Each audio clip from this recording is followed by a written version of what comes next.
When you think about failure and you think about the way people grasp this concept of failure, first of all, the concept itself is a harsh word because we have twisted the word failure into something bad, gone wrong, when that's not fair. Failure is a part of life. Without failure, we don't grow. Without failure, we have nothing to gauge on how to be better. We have to fail in life. Without failure, how can we become the best version of ourselves? And as soon as you understand this concept, life gets a little bit easier because you can now take those failing moments and get through life a little bit easier and reflect and say, okay, what did I learn? How can I grow?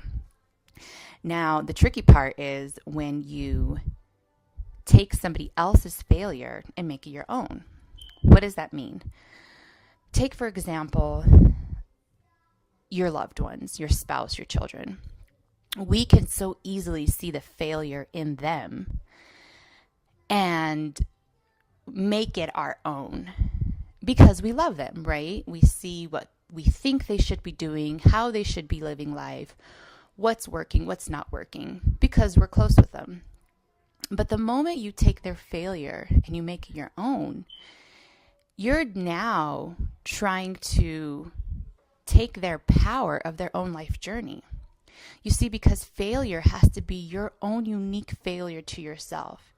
And as an individual, you have to recognize that failure, learn and grow from it. And everybody's journey is different. And it's hard to detach, especially from your loved ones, because when you take that failure of theirs and make it into yourself and your own failure, not only are you putting a burden on yourself, but you're putting a burden on them. You're making them feel guilty. You're making them feel less than, even more than they already do because they've had that failure. You're making them feel unworthy. And it's not fair. It's not fair when you are making another person feel less than, even more, because of their failure. We have to remember failure is a necessary part of life in order to grow. Failure is a necessary part of life in order to be the best version of yourself.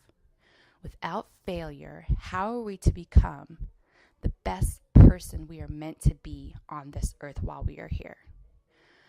I challenge you, let people fail.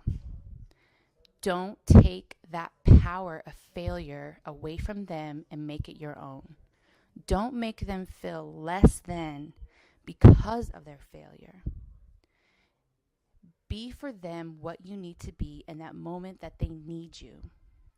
But the moment they fail, don't belittle, degrade, make them feel guilty, and put more power into the failure.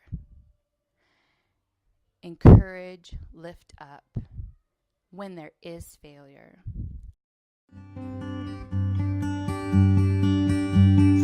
The hard part of failing, when you recognize it in another person, whether it be your spouse or your child, is that their failure no longer is their failure. Their failure has now become your failure because it's a preconceived notion of how they should be behaving, or how they should have excelled in school, or how they should behave in a relationship. You have taken away their ability to fail in life, and you've made it your failure, and that's not how it should be.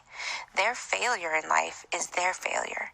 And when you have these ideas of how a person should be acting in life or in a relationship or in school or in work, that failure is a big deal because you've taken that away and made it your own, and it's not. Everyone is responsible for their own failure.